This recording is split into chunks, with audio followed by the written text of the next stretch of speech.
Right, David really needs no introduction, but I'm going to give it a go. He's a past president of the Royal and former curator of the British Library Philatelic collections, which includes, most importantly, the Crawford Library. And of course, the Crawford is why we're here. In 2012, he was invested with the MBE for services to Philately, and I think there's probably only 2 people who've had awards for Philately, you and Sir Denny, probably. 3, 4, but not many. An elite. Okay, 5. An elite, but a very elite number. A very elite number.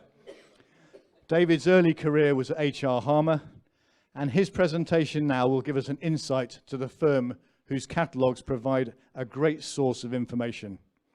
It's all yours, David. Thank you. Thank you.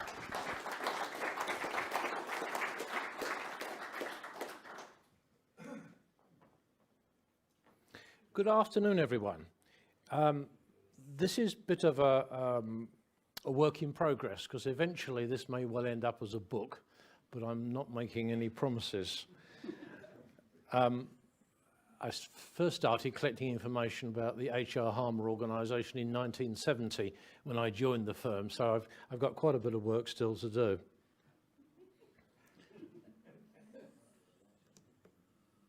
Okay. Right, first slide. Well, that's the first introductory slide. Let's move on to the key gentleman, Henry Revell Harmer. And for those who are wondering where the Revell comes from, and several there have been, it's his mother's maiden name. Of course, he was born in 1869, which of course is a particularly interesting year for the society. So there's 2 1869s involved here, and that's particularly important.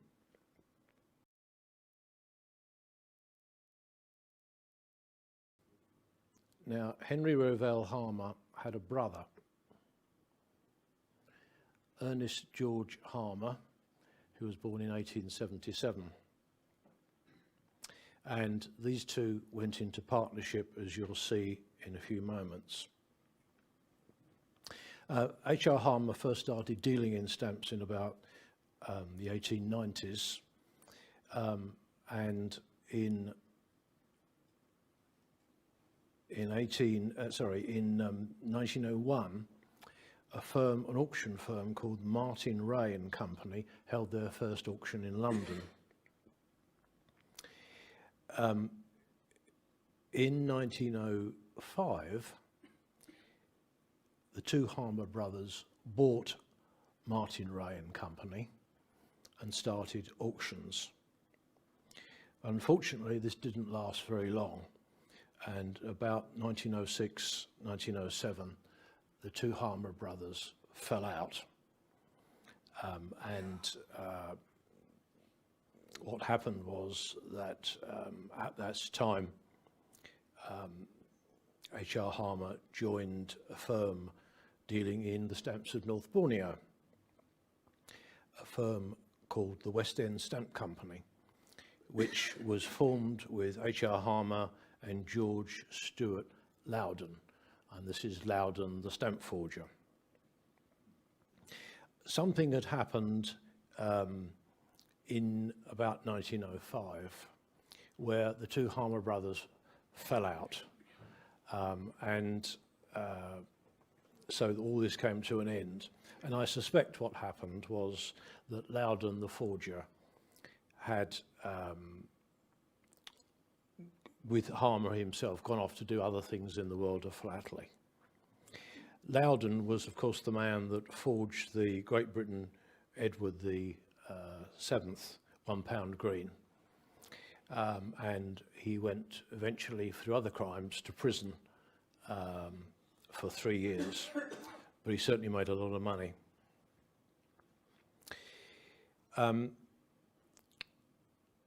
It was in 1909 that H.R. Harmer was arrested, and he had been arrested for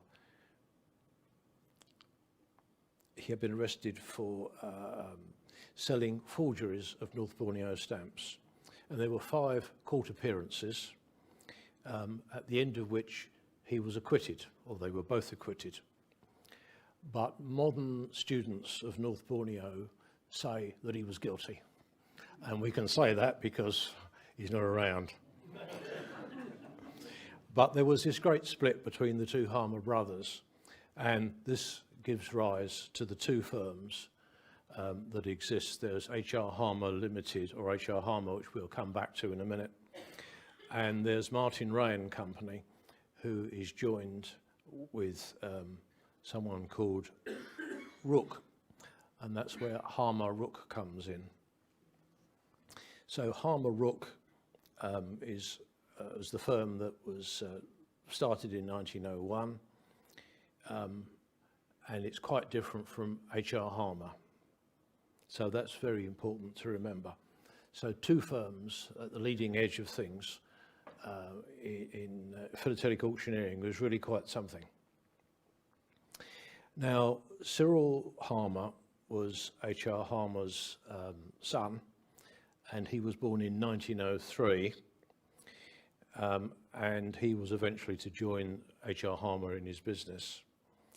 And another son, Bernard Harmer, was to join in 1914, and he was later to join them in that business.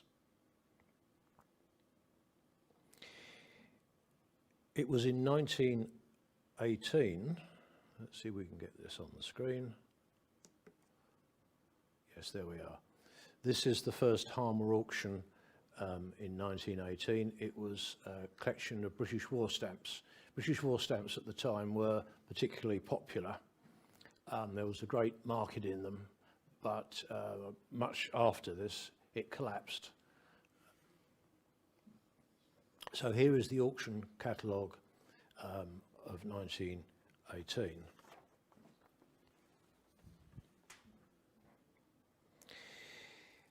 The firm starts off really quite slowly, and it really wasn't until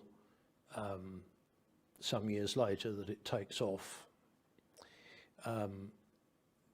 Cyril Harmer, Bernard Harmer, H.R. Harmer's son, joins the business in 1921, directly from school. And in 1924, Harmer Rook, the other half of the Harmer family, they buy Walter, Bull and Cooper, the auctioneers, so they were rounding up the market.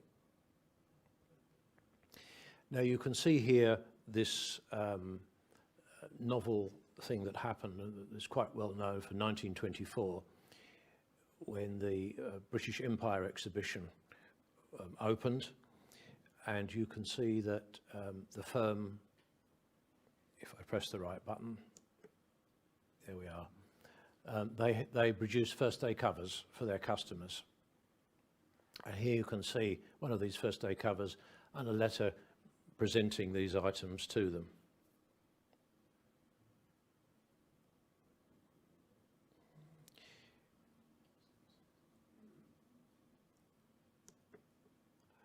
Now, we've mentioned the Mayfair find before.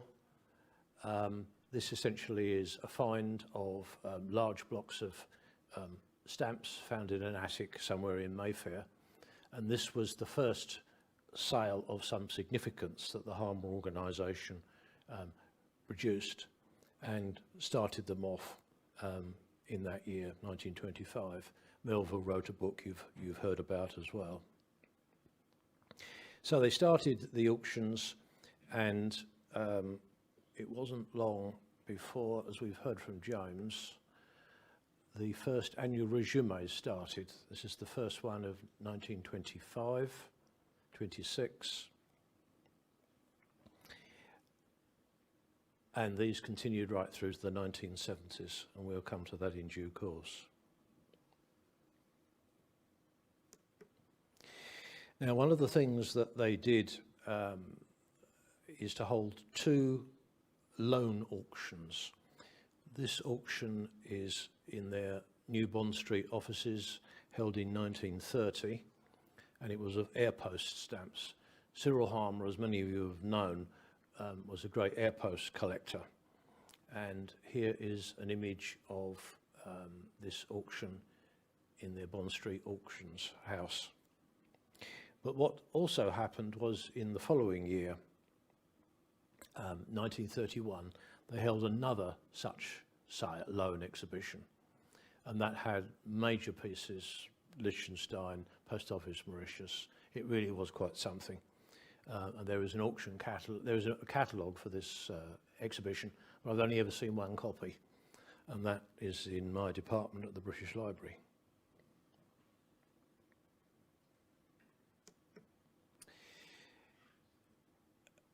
Also in 1930,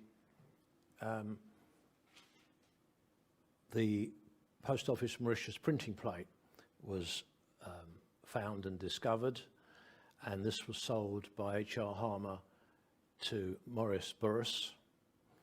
And I understand, in fact, from Brun, the dealer in Paris, that H.R. Harmer went between Paris and Burris via that dealer.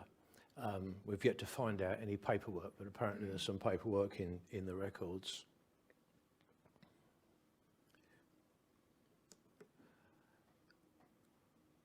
And here is a picture of H.R. Harmer with Maurice Burris. Clearly this is taken a lot later. This is probably 1950s, I would think.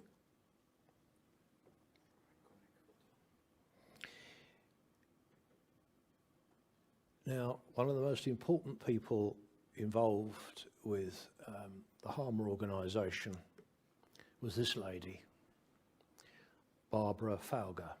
She joined the firm, I believe, in 1931. She retired in 1971. More about that later on. But she was what I would call a nuts and bolts person. She did all the, how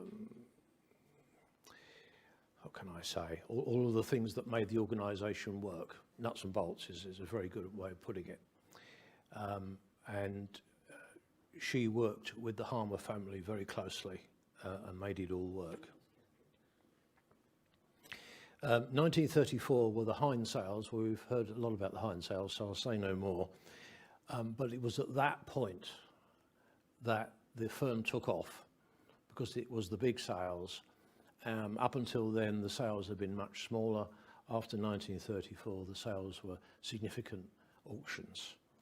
And that's really what made a great deal of difference. In 1937, Ernest Harmer, the brother of H.R. Harmer, was to die at a very early age.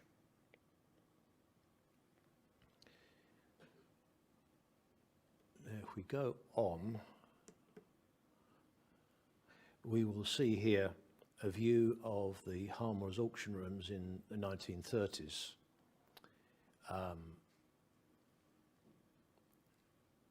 And you can see all sorts of things. I even recognise some of the furniture that was in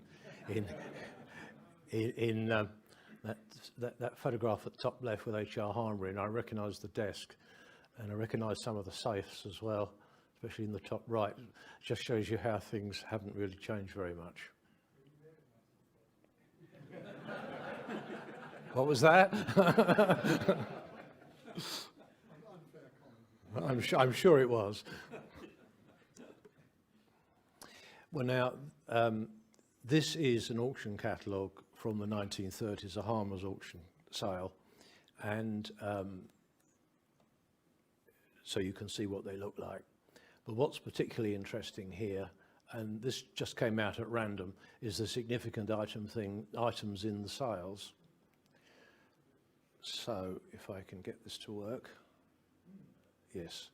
If we look there, that stamp, that's the Fiji tuppence error of colour, of which there were 4 copies that existed until one burnt down in a sale, but burnt down in Australia, and then there's only 3.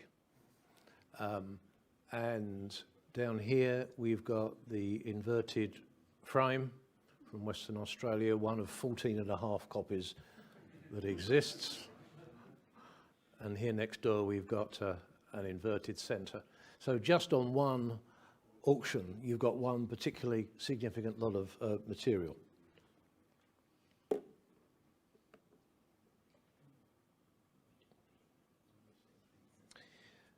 So we've done Hind,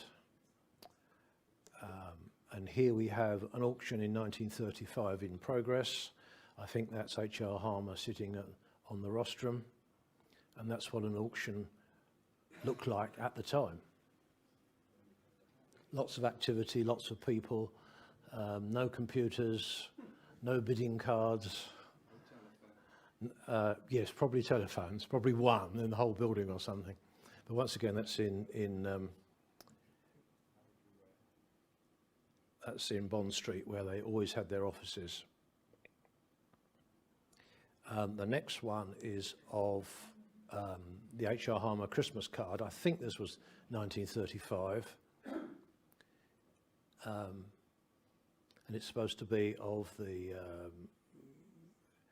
government house ball for which the Post Office Mauritius were said to be produced. One or two other auction catalogues, but especially this one, which we've seen from several people, a particularly fine and interesting catalogue, one of the earliest that had some colour in it. But what also happened at this time, if we go on to the next slide,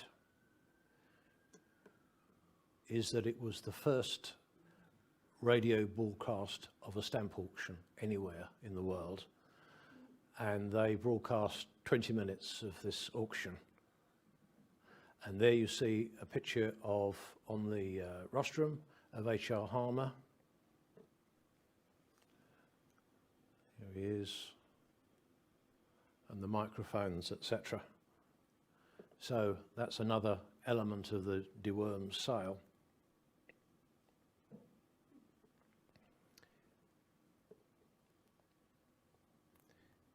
Let's see what we've got next. Now here is a very good example of a 1938 colour plate. Now colour plates are always rare, even in the 70s they weren't that common. But here we have some goodies that are on a colour plate.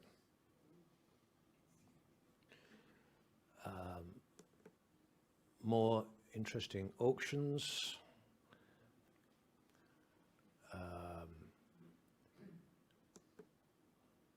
Harmer's resume just before the Second World War. And then next we have Harmer's stamp hints. Now, at the outbreak of the Second World War, the Harmer family decided that they were going to raise money from the colonies, I suppose, and by holding auctions, which they did. And this is where the second auction house, H.R. Harmer Incorporated, comes into play. We mentioned Barbara Fowler before, who joined the firm in 1931. Well, she was sent out to New York to start the auction house. She was the nuts and bolts person that did all of that. And if anyone tells you it was Bernard Harmer that did that, no, it wasn't. It was Barbara Fowler that did that, to be followed just after that in 1940 by H.R. Harmer himself and his wife. And here we have Harmer stamp hints, and there were nine magazines published between 1941 and 1947 that really got the organisation off the ground.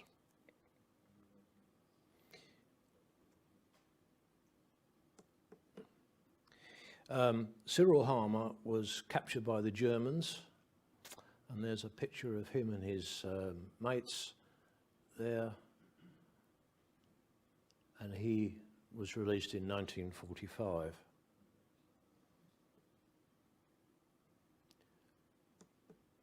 And then here we have Cyril Harmer just released from the Second World War with his father.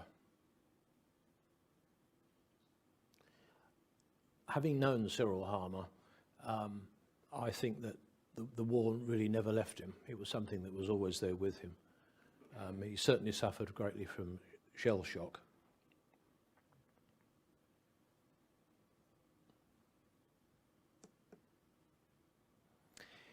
And here we have a picture of the office, H.R. Harmer Incorporated and H.R. Harmer Limited. And there you can see H.R. Harmer himself. And this lady, Barbara Fowler, with H.R. Harmer. So you had a feel for what these places look like. I don't know whether anyone does that these days, but there we are.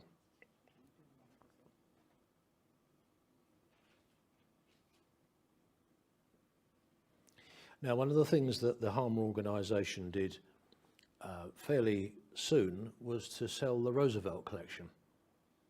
And this was how they really took off in the United States. It was the equivalent of the Hine collection. And here we have, in the next slide, Bernard Harmer, the other son of H.R. Harmer in the business. Bernard was always a very dapper man, as you can see, very smart. And there he is standing with an executor or someone's in a similar position for the Roosevelt sale.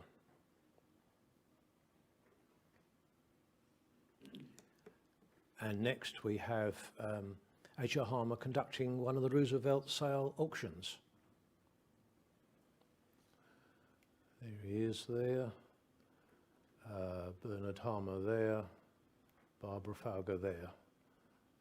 Really made a very considerable impact upon the whole business. Also in 1945, Bernard Harmer's, who we'll see in a minute, Bernard Harmer's son, Keith Harmer, was born. And let's see if we can get Bernard Harmer. Yes, there's Bernard Harmer. This is a 1970s shot.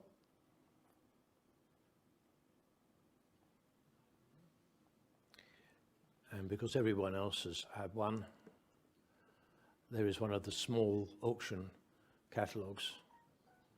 We've seen that one before.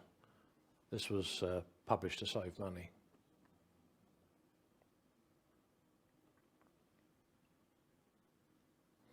Now in 1946, the son of the other Harmer brother, Gordon R. Harmer, purchased Scott Publications, the catalogues, and he was to be editor of the catalogue for some years.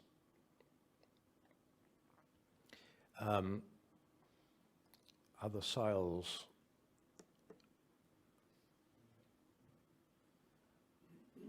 And more sales.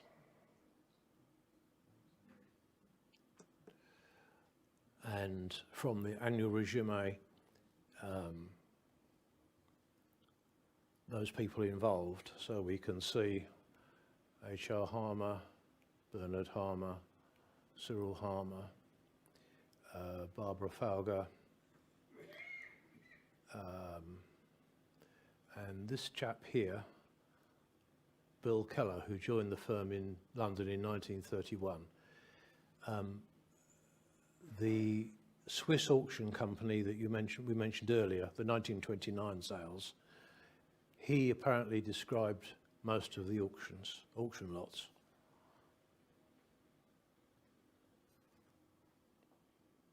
So it was in 1947 that the firm had changed from H.R. Harmer to H.R. Harmer Limited. In the next year, 1948, H.R. Harmer becomes an RDP. And in 1948, the auction house in Australia was formed, H.R. Harmer there.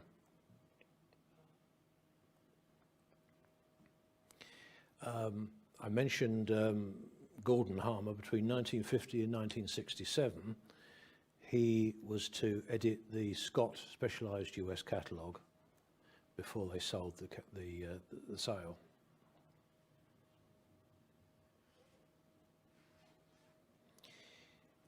In 1953, Christopher Revell Harmer was born. That's the son of Cyril Harmer. He's still very much with us. Now here we have the first television broadcast. And in it we've got lots of people that we know, apart from Richard Dimbleby, Cyril Harmer, Leslie Harmer, another son, Bernard Harmer. Ken Chapman, you all know Ken Chapman? Perhaps not. Some of you do. Some of you do. Well, he's in this shot too.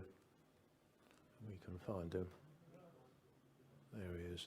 And next door is Mick Michael, the head of Stanley Gibbons.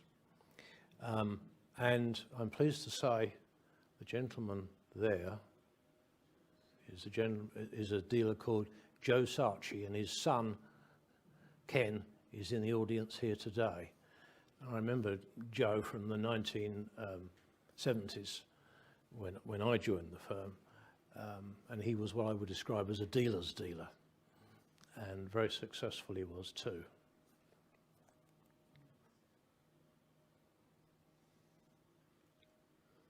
So quite a big event in 1950 to get a BBC broadcast. And once again, we've got a view of the office in various places. This particular shot was exactly how I remember it when I joined in 1970. Nothing's changed at all. And this is the outside of the building in New Bond Street, 41 New Bond Street.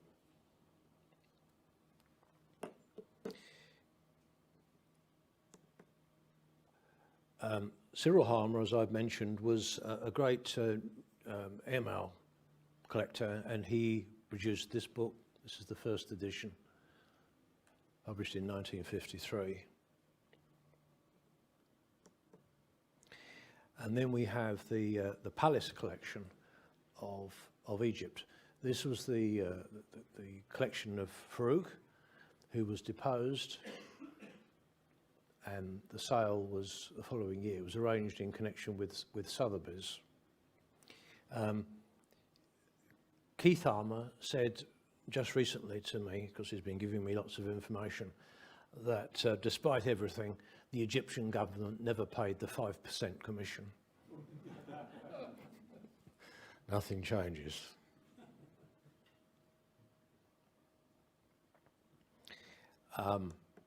One of the most important collections of United States material ever sold in the UK, the Waterhouse collection. That's Price Waterhouse Coopers, if you're interested.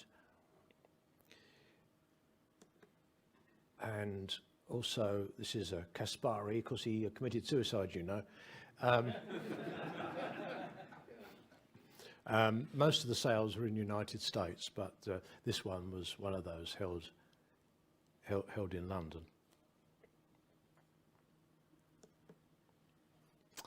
This is the H.R. Harmer exhibition stand in 1960.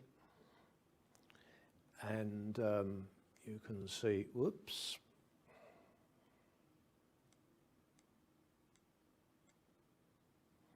You can see various members of the Harmer family. That's Barbara Fowler, who I've mentioned several times.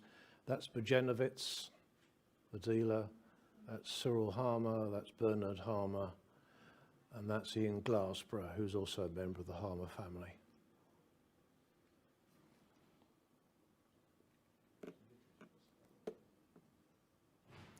Now, unfortunately, in 1958-59, the Harmer family fell out.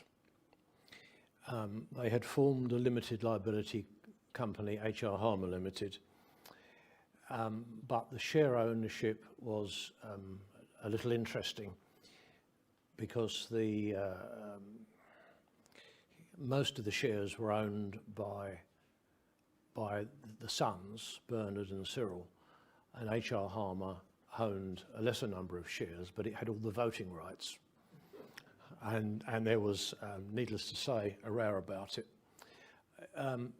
Legal history was made. There was a Harmer versus Harmer court case, which is still quoted today, and it's to do with the minority rights of shareholders and directors. And that's really quite important.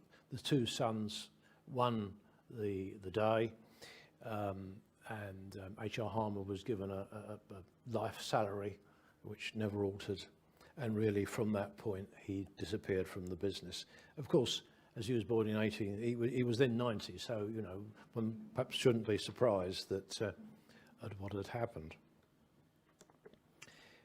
This is in the 1960s. This is the viewing in the auction room. Quite different sort of viewing to what you might see today. Cigars, looks like there's a fog going on in that auction room, certainly as I remember it.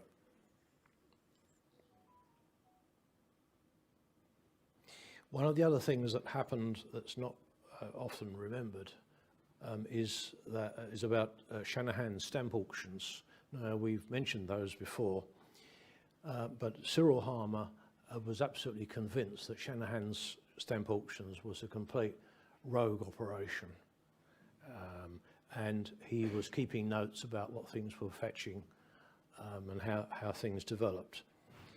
So much so that Shanahan had a private detective follow him around. That doesn't appear in Wolfgang Masson's book, but I'm going to do a book too, so read my book.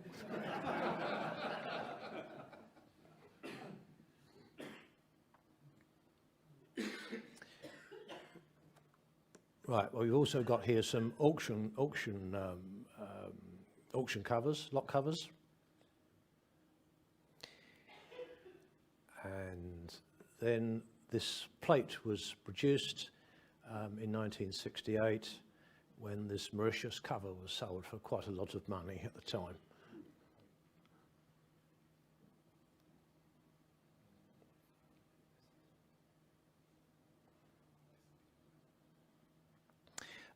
In 1966, H.R. Harmer dies, and his wife died within a couple of weeks of him, also 96 years old. In 1967, Cyril Harmer, his father having died, becomes chairman and managing director of H.R. Harmer Limited, and in 1969, Cyril Harmer becomes an RDP. Then things get really interesting because I joined the firm. And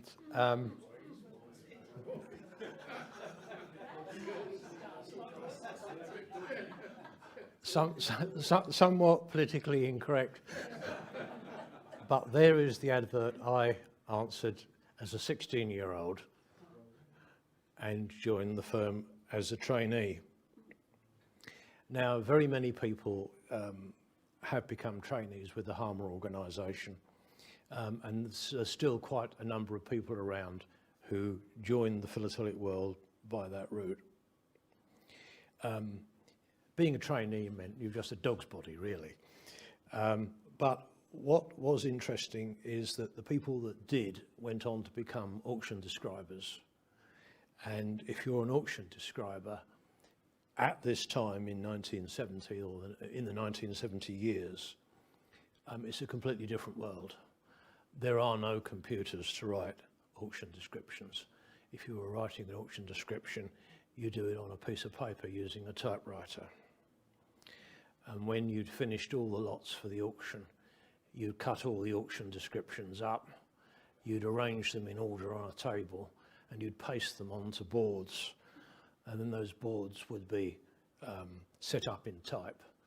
Then the type would be produced in galley proofs, all of which had to be done, no automation, nothing at all. And that's what you did. But if you were an auction describer you had one very important thing you had to do, and that was accuracy and consistency and the quality of what you did. So because you'd been brought up in this trainee situation, your auction descriptions were always identical, whatever it was. Whoever wrote the description, they were always identical. And that is something that, I don't know whether that still exists today in quite the same way, but you use exactly the same words because you could not afford to do it any other way because you've just come out with different descriptions and so on and so forth. What we find just after I've answered the advertisement for Boys Wanted is that this is the H.R. Harmer auction, it's not auction, exhibition stand at Philadelphia in 1970. And there are two photographs that have been taken. This one and another one. I'm in the other one, but I've never seen the other one. But there again, I was only 16 at the time. Barbara Falger retires. She's the lady at the end.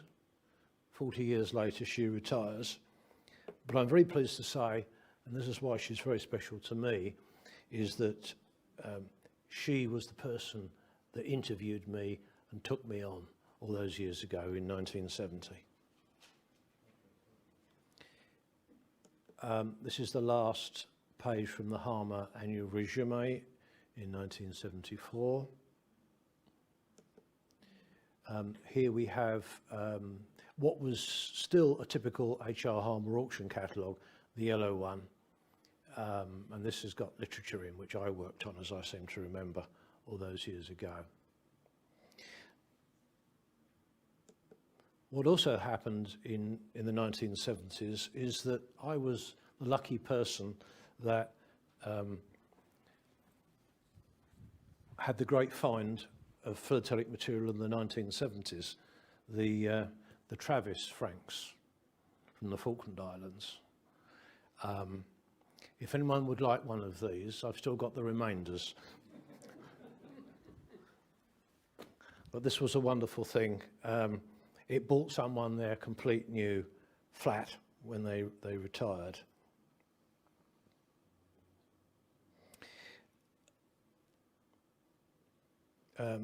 At this time, the firm changes hands. Cyril Harmer sells the firm to his brother Bernard, and Bernard returns to United States. And in 1977, the firm changes names from H.R. Harmer Limited to Harmers of London Stamp Auctioneers Limited. And I've never really understood why anyone would want to throw away a name like H.R. Harmer and change it to Harmers of London Stamp Auctioneers Limited. Complete madness. This was Bernard Harmer's idea. And then in 1979, I leave the business of H.R. Harmer and go off to do other things. Now, one of the things that does happen, and one of the more important sales, was there's a Henry Tucker sale of Bermuda.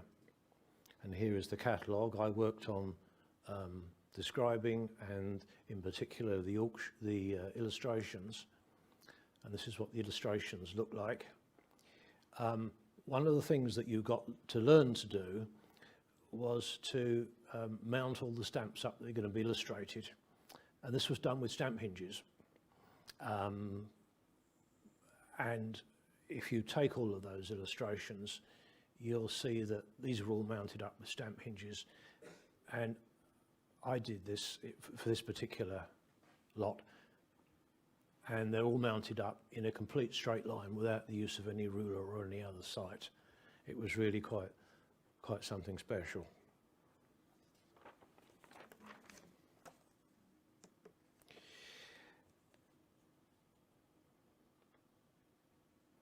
We discovered that the Harmer family rather like boats, and the The first one is taken on the Thames, and the one below is H.R. Harmer's yacht, and he used to travel around the Mediterranean, and apparently there's a visitor book, so Keith Harmer tells me, and it includes signatures like Prince Carol of Romania.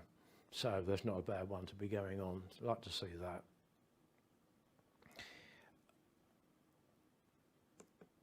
Also a range of members of the Harmer family. This is the American branch, and if we go through them quickly, that's Bernard Harmer and his wife, that's Keith Harmer and his wife, Christopher Harmer, wife and child, and the daughter of Bernard Harmer. So they're still very much with us. Cyril Harmer dies in 1986. In 1988, Harmer's Auctions in Switzerland starts, which is 50% owned by Harmer's in London. And in 1991, Harmer's of London leaves the family and is bought by a company which is a Panamanian company. And it's gone out of the family and the world changes, but I'd long departed from the scene. Bernard Harmer dies in 2011, and the last auction that had the Harmer name in London, that is, say, completing the 1918 date range, was in 2012. I was there, David. You were there? I was there. You were there. Well, it was a sad day. A sad day. And just to finish, the thank yous for all those involved. Thank you very much.